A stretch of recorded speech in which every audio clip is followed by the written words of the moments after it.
बिस्मिल्लाहिर्रहमानिर्रहीम। आज का जो हमारा टॉपिक है वो प्रेपोजिशंस के हवाले से है और कमीशन के इम्तिहानात जितने भी होते हैं उसमें 3 या 4 नंबर तो लाजमी आए होते हैं और वही प्रेपोजिशंस आपको आसान तरीन अंदाज में आज हम समझाएंगे और उसके साथ साथ वो क्वेश्चन डिस्कस करेंगे जो पॉसिबिलिटी है कि कमीशन के इम्तिहानात में पूछे जा सकते हैं और प्रीवियस पेपर में कौन कौन से क्वेश्चंस पूछे गए हैं उनको भी हम डिटेल से डिस्कस करेंगे। तो प्रेपोजिशन को उर्दू में हम हरफ जार भी कहते हैं। अब सबसे पहली बात है प्रेपोजिशन में से ऑन और इन हमने कहाँ इस्तेमाल करना है। मैं आपको सादा तरीन अंदाज में उसकी मैं एग्जांपल दूंगा और फिर जो प्रीवियस पेपर्स में कॉम्पिटिटिव एग्जाम कमीशन के एग्जाम में सवाल पूछे गए हैं उनके हवाले से उसको एग्जांपल दी जाएगी। मैं ऑन की बात करता हूँ। याद रखो ऑन हम वहाँ इस्तेमाल करेंगे ओपन सरफेस है और अगर कोई एक चीज़ दूसरी चीज़ के ऊपर इस तरह से रखी हुई है कि एक चीज़ की सतह दूसरी चीज़ के ऊपर ऐसे टच हो रही हो, जैसे मैंने ये डस्टर रख दिया है हाथ के ऊपर, इसके लिए हम इस्तेमाल करेंगे ऑन। क्यों? Because the surface of the duster is clearly touching the surface of my hand, that is why हम इस्तेमाल करेंगे ऑन, इस्तेमाल करेंगे the duster is on my hand. एक और मैं आपको एग्जांपल से क्लैरिफाई कराने की कोशिश करता हूँ आसान तरीन अंदाज में। ये मैंने एक बॉक्स बना दिया है, उसके अंदर मैं फुटबॉल बना रहा हूँ। ये अगर फुटबॉल मैं इसी बॉक्स के ऊपर बना रहा हूँ तो देखिए कि सरफेस ऑफ जो फुटबॉल है वो बॉक्स की सतह को टच कर रही है। हम इस्तेमाल करेंगे the football is on the box. क्यों? क्योंकि जैसे डस्टर की जो सतह है वो हाथ को टच कर रही है, फुटबॉल की सतह भी इसी बॉक्स को टच कर रही है। अब कॉम्पिटिटिव एग्जाम में जो सवाल पूछे जाते हैं कमीशन के इम्तिहानात में, वो सवाल ऐसे पूछे जाते हैं, द बुक्स आर लाइंग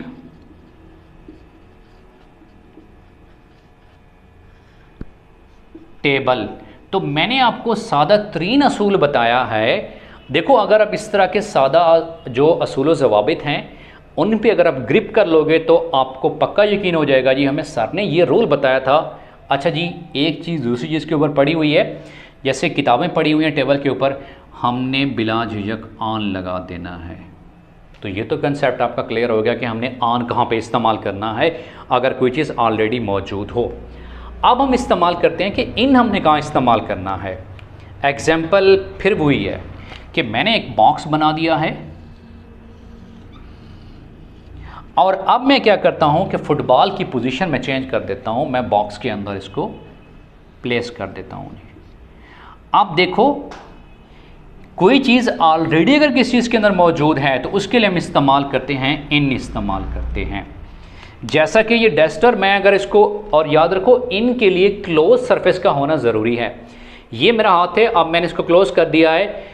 अब मैं करूँगा कि the duster is in my hand, जैसे मैंने लिखा है कि the football is in the box.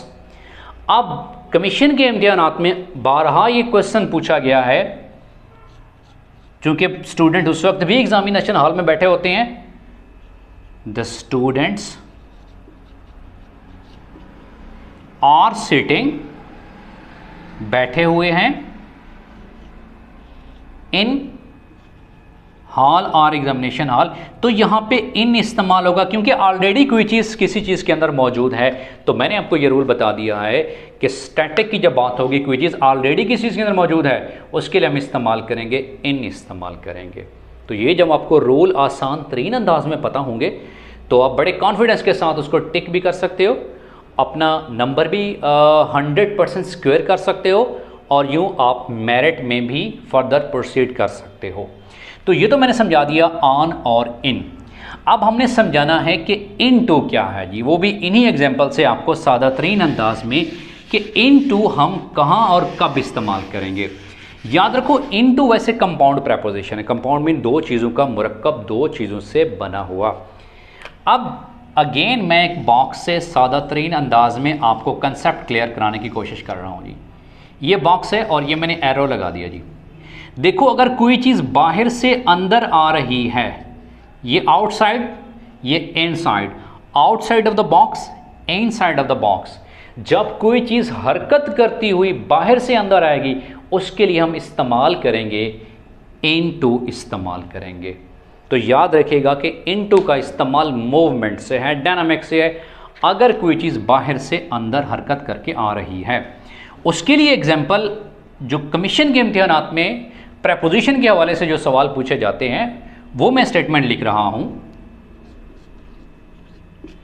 The cat was jumping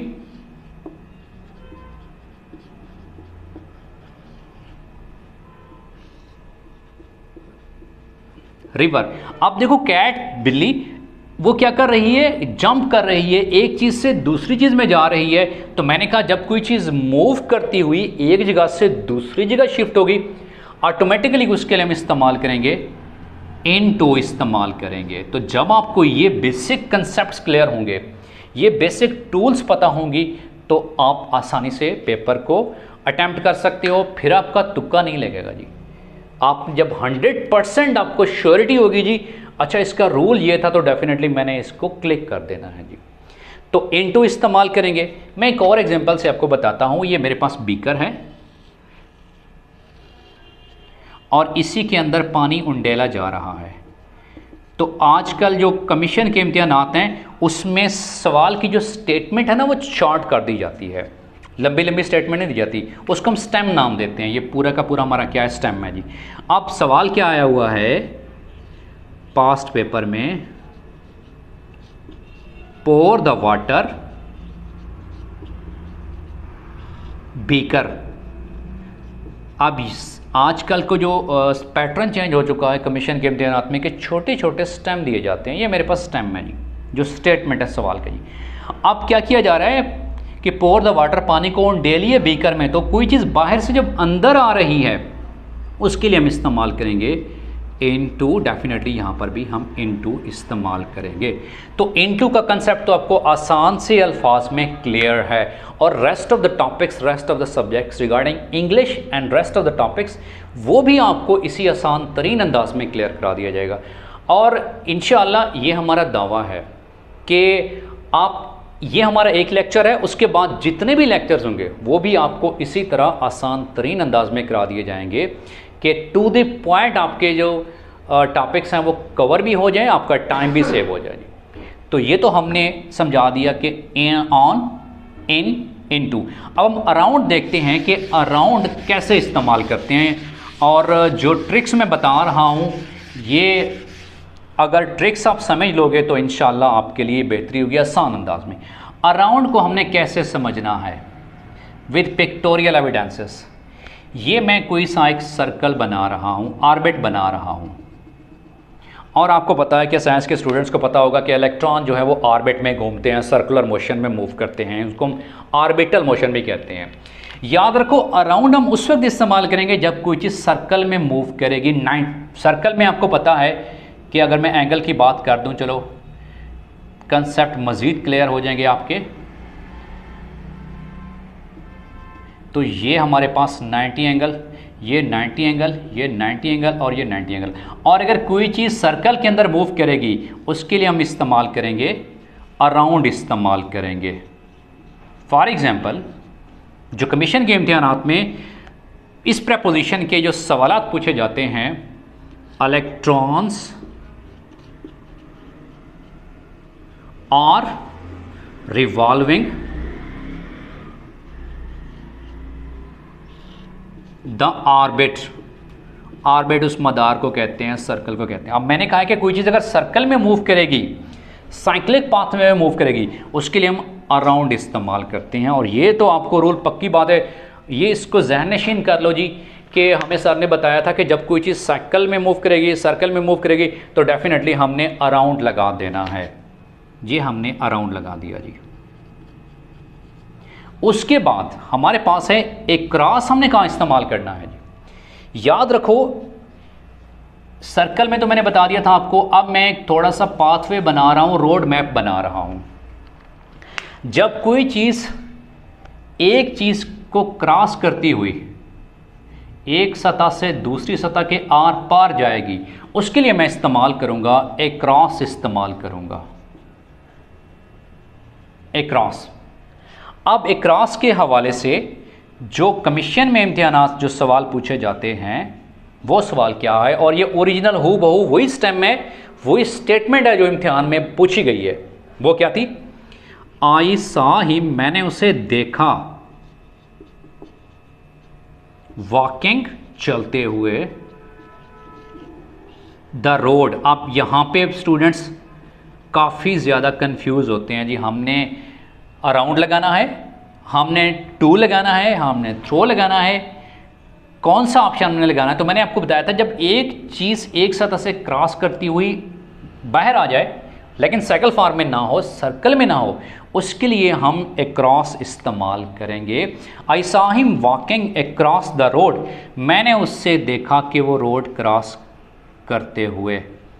तो ये आपको बात क्लियर होनी चाहिए कि हमने अराउंड कहाँ पे इस्तेमाल करना है, अक्रॉस कहाँ और कैसे इस्तेमाल करना है, और उसके बारे में जो प्रीवियस कम्पिटिटिव एग्ज़ाम में सवाल पूछे गए हैं या इन अपकमिंग एग्ज़ाम में जो सवाल पूछे जा सकते हैं वो मैंने आपको यहाँ पे प्रेपोजिशन के हवाले से बता दिए हैं। उसके बाद आती है कि थ्रो हम कब इस्तेमाल करेंगे, वो भी मैं आपको पिक्टोरियल एविडेंसेस से क्लियर कराता हूँ। ये जितने भी टॉपिक्स हैं आप इनको नोट करते ही जाइएगा ताकि फ्यूचर में भी आपके काम आ सकें। तो ये जो टॉपिक्स हैं आसान तरीन अंदाज में आपको समझाए जा रहे हैं ताकि आप जो मेहनत कर रहे हैं उसका सिला भी आपको मिले। तो अब हम देखते हैं कि थ्रो हमने कब और किस तरह इस्तेमाल करना है। ये मैं भी आपको पिक्टोरियल व्यू से आसान तरीन अंदाज में समझा देता हूँ। हमारे पास ये थ्रो को आपने कैसे इस्तेमाल करना है जी। ये मैं 3 दरख्त बना रहा हूँ, घने दरख्त। अब बांटने वाले स्टूडेंट्स को वैसे प्लांट्स की अहमियत का पता होगा जी। जब मैं थ्रो की बात करता हूँ, याद रखो इनटू और थ्रो में फ़र्क है। इनटू में मैंने बताया था कि अगर कोई चीज़ बाहर से अंदर आ रही हो तो इनटू इस्तेमाल करेंगे। अगर कोई चीज़ ऑलरेडी एक ही प्लेन के अंदर है उसके लिए हम थ्रो इस्तेमाल करेंगे। ये तो मैंने आपको कंसेप्ट दे दिया। अब रही बात कि कमीशन के इम्तिहान में सवाल कैसे आ सकते हैं, आप पूछो सर में, वो बताइए जी। वो भी आपको बता देती है। कमीशन के इम्तिहान में सवाल आया हुआ था,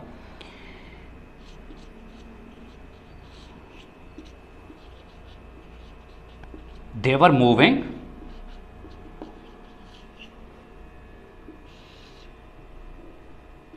द फॉरेस्ट। अब मैंने कहा चूंकि एक ही प्लेन की बात है, जब एक ही प्लेन में मूव कोई चीज कर रही हो उसके लिए हम थ्रो इस्तेमाल करेंगे कि they were moving through the forest. अब इन नहीं लगाएंगे, इनटू नहीं लगाएंगे, क्योंकि एक ही प्लेन की बात है, उसके लिए मैंने क्या इस्तेमाल करना है, थ्रो इस्तेमाल करना है। तो ये आपको कंसेप्ट्स क्लियर होने चाहिए ताकि आपको कॉम्पिटिटिव एग्ज़ाम, ताकि आपको कमीशन के जो इम्तिहान आते हैं वहाँ आपको किसी तरह की कोई परेशानी ना हो।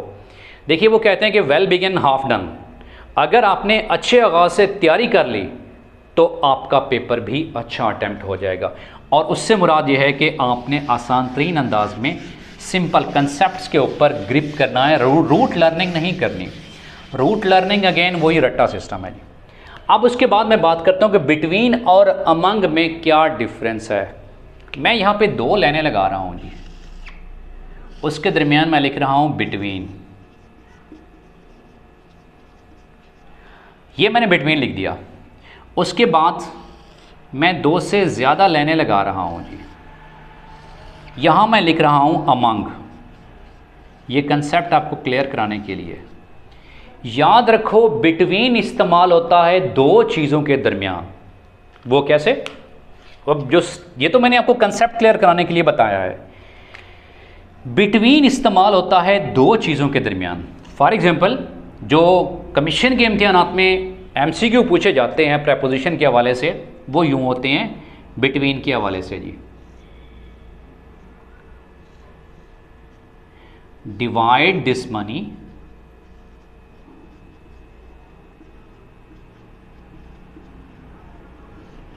Space Ali and Akram. ये रकम अली और अकरम में तकसीम कीजिए। तो रूल मैंने क्या बताया है कि बिटवीन होता है 2 चीज़ों के दरमियान। तो आपको फट ये आना चाहिए कि सर ने हमें बताया था कि 2 चीज़ों के दरमियान अगर बात की जाए जी, हम बिटवीन इस्तेमाल करेंगे।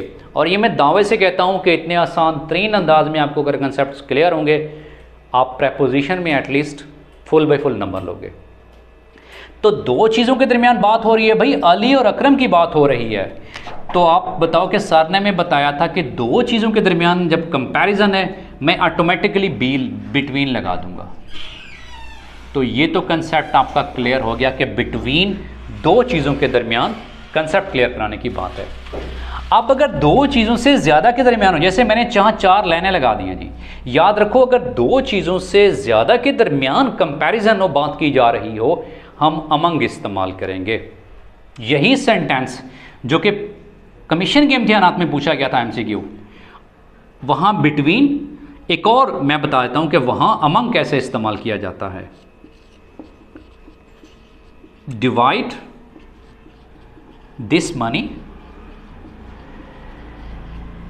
Space poor people. वैसे इंग्लिश के रूल के मुताबिक पुअर के बाद पीपल लगाना मुनासिब नहीं है। खैर वो अगले टॉपिक्स में पढ़ोगे कि रेपिटेशन ऑफ वर्ड्स हमने कैसे ठीक करना है। देखो, दो से ज़्यादा के दरमियान जब बात हो रही है भी, गरीब लोगों के दरमियान रकम तकसीम कर दो।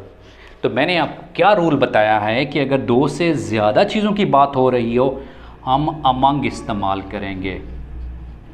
तो ये आपको रूल पता होने चाहिए, तभी आप कंफर्म नंबर ले सकते हो। वंस अगेन, बिटवीन दो चीज़ों के दरमियान, अमंग दो से ज़्यादा चीज़ों के दरमियान, जैसे मैं आपको ग्राफिकल और पिक्टोरियल व्यू से बता रहा हूँ। देखो, जिस सादा तरीन अंदाज से और जिस खलूस से आपको पढ़ाया जा रहा है, ये सिर्फ एक टॉपिक नहीं, बाकी टॉपिक भी इसी अंदाज से आपको तैयारी कराई जाएगी इंशाअल्लाह। और उम्मीद की जाती है कि आप भी जब ये इसको नोट करते जाएंगे, उसके बाद आपको भूलेगा नहीं इंशाअल्लाह। ये मैं गारंटी दूंगा जी कि अगर आप उसी अटेंटिवली इस जो टॉपिक्स हैं इनको समझ रहे हो, और फिर जब आप अटेम्प्ट करने बैठोगे, जब आपकी प्रिपरेशन अच्छी होगी, तो फिर आप आसानी से मार्क्स भी ले सकते हो। उसके बाद बात आ जाती है सिंस और फार की, कि मैंने सिंस और फार कहाँ पे इस्तेमाल करना है। ये बात आप देखेंगे जी। याद रखो, ये जो मैं सिंस आपको बता रहा हूँ, इसके हवाले से एक ट्रिक बता रहा हूँ जी। ये एस से एक और बात याद रखना कि स्पेशल वर्ड याद रखना। सिंस इस्तेमाल होता है ख़ास मुकर्रर वक्त के लिए, ख़ास मुकर्रर वक्त के लिए।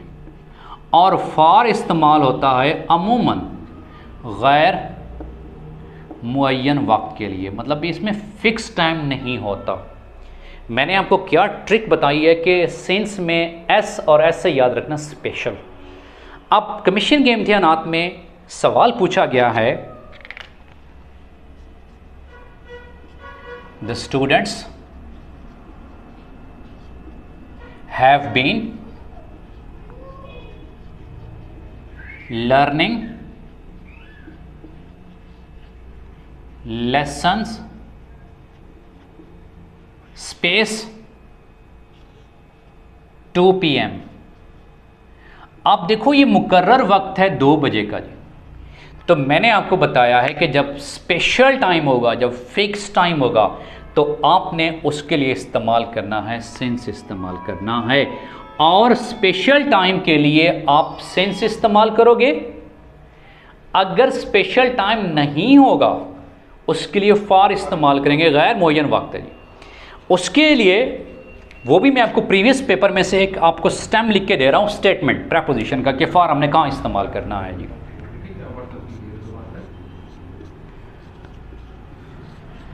The boys had been playing. The boys had been playing cricket space 2 hours. कि लड़के 2 घंटे से क्रिकेट खेल रहे थे। अब मुझे नहीं पता कि 2 घंटे कौन से हैं, ये फिक्स टाइम नहीं है। जब फिक्स टाइम नहीं होगा, उसके लिए हम इस्तेमाल करेंगे, फार इस्तेमाल करेंगे। तो आसान से अंदाज में मैंने बताया कि सिंस एस स्पेशल टाइम के लिए, जैसे मैंने आपको प्रीवियस पेपर में से एग्जांपल दे दी, कमीशन के पेपर में से। फॉर कहाँ पे इस्तेमाल करेंगे वो भी मैंने आपको, जो प्रीवियस पेपर हैं उनमें से मैंने आपको बता दिया है कि हमने फॉर इस्तेमाल कहाँ करना है। यहाँ तक तो बात क्लियर हो गई। इन्हीं चीज़ों को आप अगर आप नोट करते आओगे तो आपके लिए मज़ीद आसानी होगी कि सर ने में जो मैं टॉपिक समझाए थे वो 1 बाई 1 आसान तरीन एग्जाम्पल से कैसे समझाए थे। उसके बाद हम बात करते हैं कि अंडर और बिलो। याद रखो कि जब हम बात करेंगे अंडर की और बिलो की, उसमें सिर्फ एक डिफरेंस है। ये मैंने छोटा सा बॉक्स बना दिया है, उसके नीचे थोड़ा सा मैंने एक मैंगो रख दिया है जी, दूसरा भी मैंगो मैंने रख दिया है जी। अगर वो टच नहीं कर रही, अगर क्लोज सरफेस है, उसके नीचे अगर कोई चीज़ पड़ी हुई है, उसके लिए हम इस्तेमाल करते हैं अंडर इस्तेमाल करते हैं। जस्ट उसकी एग्जांपल, ये तो मैंने आपको कंसेप्ट क्लियर करा दिया जी। अब एग्जाम में क्या सवाल पूछे जाते हैं, the cat is sitting the table. अब मैंने कहा है कि अगर कोई क्लोज चीज़ होगी, उसके नीचे अगर कोई चीज़ होगी, उस वक्त हम अंडर इस्तेमाल करेंगे। The cat is sitting under the table, तो टेबल क्लोज सरफेस नुमा होती है, उसके नीचे कोई चीज़ हो हम इस्तेमाल करेंगे, अंडर इस्तेमाल करेंगे। जैसे मैंने कहा है the mangoes are lying under the box, box के नीचे है जी। अब बिलो कहाँ इस्तेमाल होता है? बिलो याद रखो कोई ओपन चीज़ है। मैं फॉर एग्जांपल कोई यहाँ पे पेंटिंग बना देता हूँ, वो पेंटिंग फ्रूट्स के हवाले से हो सकती है, वो वॉच के हवाले से हो सकती है,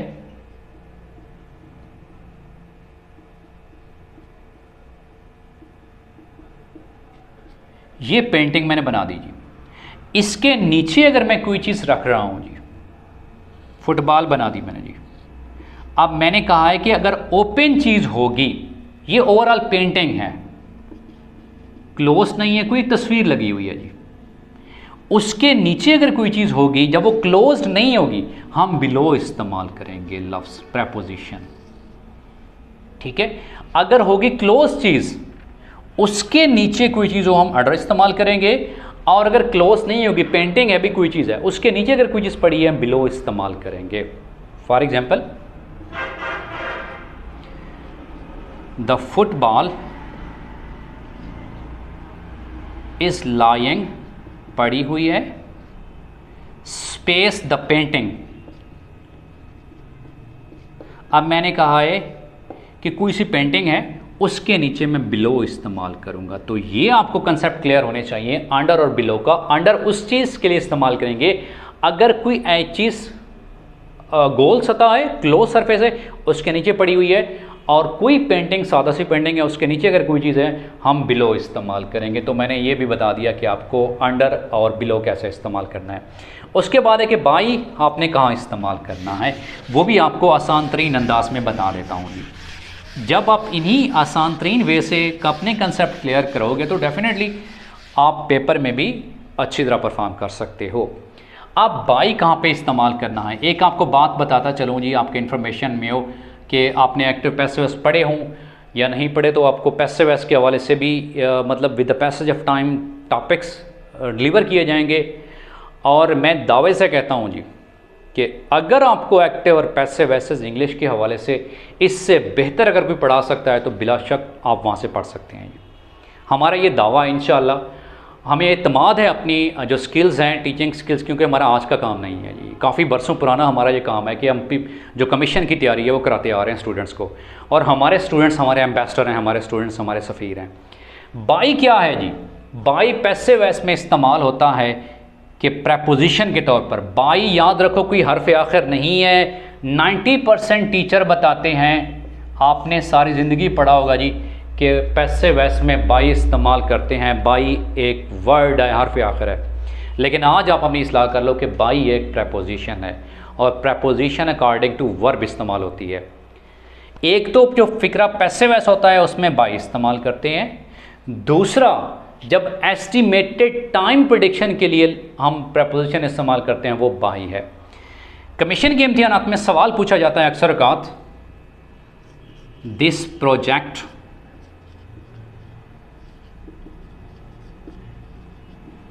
विल कंप्लीट, ये प्रोजेक्ट कंप्लीट होगा स्पेस नेक्स्ट मंथ, कि अगले महीने तक।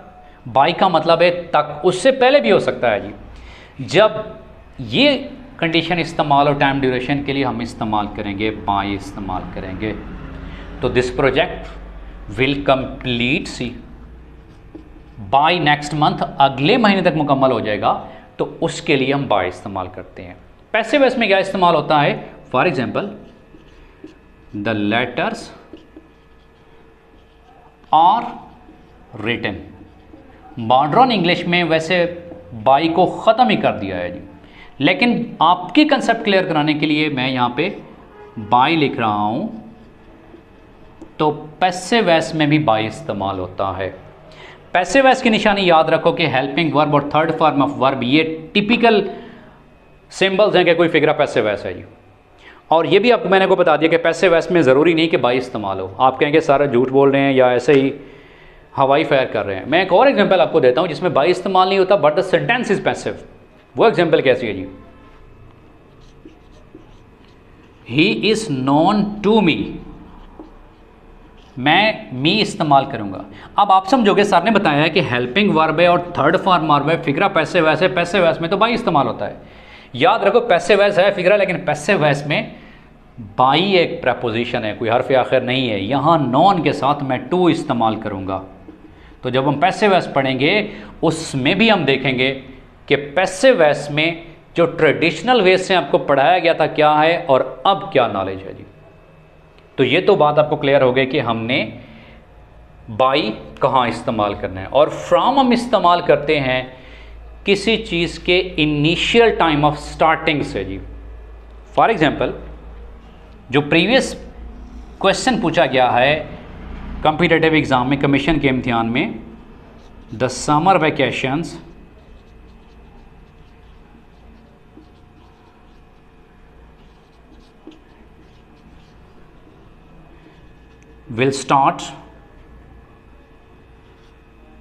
will last from 24th of June